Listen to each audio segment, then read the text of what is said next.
share with us your reaction based on the impact that fuel subsidy removal has befell on the country today, sir? Thank you very much. First, as Babangida put it, Atiku won election on ethnicity. Obi, got his votes. Not one, he did not win. Obi got his votes on religion. Okay. Tinubu got his religion from Nigerians. It's a victory. His own victory from Nigerians. The Nigerians believed in him. So, and he did not waste time. As he swore the oath, he said, subsidy on fuel is gone. That was how he put it. And I'm sure he must have done a lot of work before coming to the public and making that statement. And since he made it, the majority Nigerians who elected him believed he was right. Particularly when we began to hear what people did with the subsidy. I believe, yes, fuel is very expensive now. It's 500, in Lagos 488, in some places 500, the highest are probably 557. It is going to come down. Several factors will lead to this. Supply and demand, one. Two, the subsidy problem, which was cheap way of some few people, very, very few people, making money, is already gone. Whatever is collected from that, and the publication I read last said we have already made 400 billion. Will be plowed back in the system to cushion the negative effect of the high cost of fuel. But beyond that, I believe when Dangote begins to supply all locally, and we are not importing, when it begins to supply fuel, the raw material, the final product of petrol to Nigeria, the price naturally will go down. May not be heavily, but will go down. Several other factors with time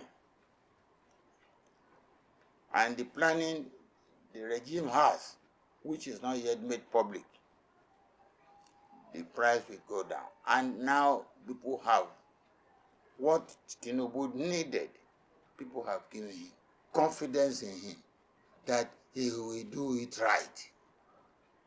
So the fuel subsidy removal has had a very good salutary effect on the takeoff of Bola Ahmed Tinubu presidency. Thank you very much, sir. Okay, sir.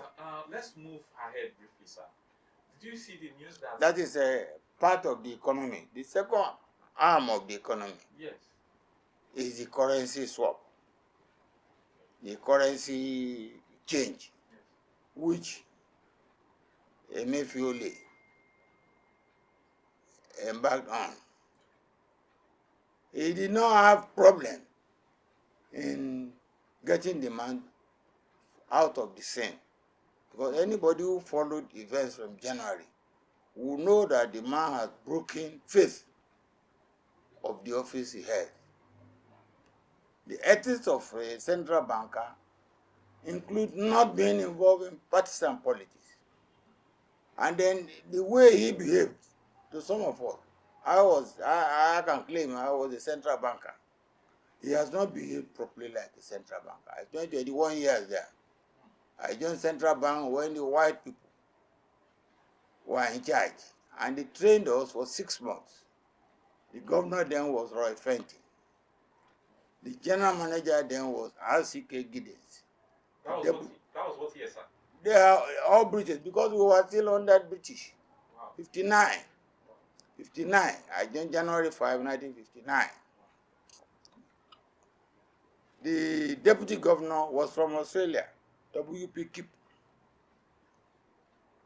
and the currency officer. Those were the four major officers, Mr. Roycroft. They were in charge of this before Nigerians began to come in. And the secretary of that bank at that time was from Akwa Ibom, Inyang Isam, Dr. Inyang Isam, who was a senior lecturer then at the University of Ibadan. He came to be secretary. So we took off, we were trained for 6 months, and the first Nigerian currency, which emanated from British West African currency, was launched July 1, 1959. I was a cashier who did some of the exchange. We did not have this stupid experience. And I want to jump. When we now moved away from Naira and from pound, Nigerian pound, what we exchanged in 1959, July 1, was West African currency bought pound to Nigeria pound. Okay. So in 1973, we decided to quit pound and went to Naira. And the Naira exchange was done July 2, 1973. Incidentally, I was the currency officer in Maiduguri. Maiduguri then was the headquarters of what we now have as 6. They call it Northeastern State. We now have 6 states there. Borno, Yobe, Adamawa, Gombe, Bauchi, and Taraba. That was, I was in charge. So there was again no problem. It was going side by side with the old one until the time came and we said, look, it is only Naira we accept, we don't accept pound again. So the man seemed to have embarrassed those of us who were in the bank before with all that he did.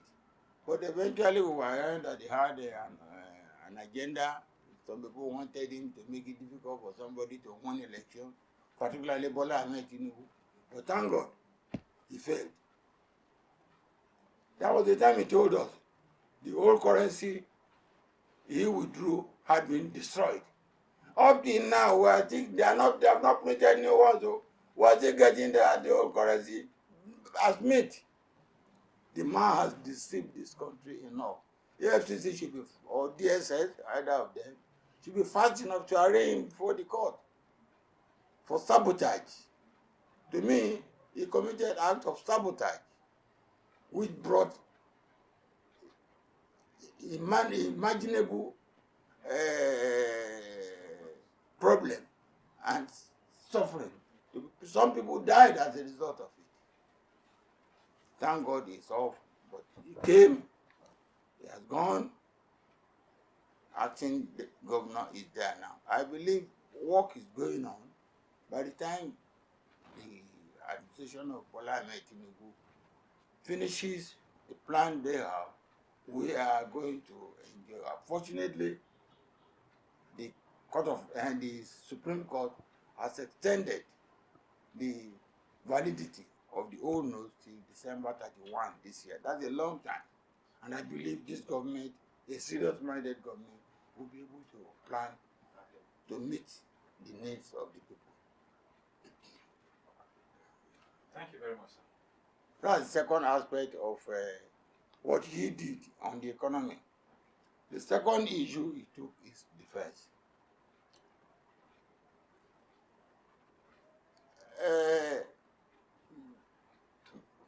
People will call it routine, but he has done something on the defense architecture that I believe will pay Nigeria. People talk ethnic group, Christian, Muslim, are cooperative. They were asked to retire, those who are senior to the new ones, to retire on Monday. They did. So I believe, again, security is not a matter you discuss on the radio or television. Yes. You leave it to the government. You only look at the framework. I think he has created a framework that will keep this country safe by the grace of God.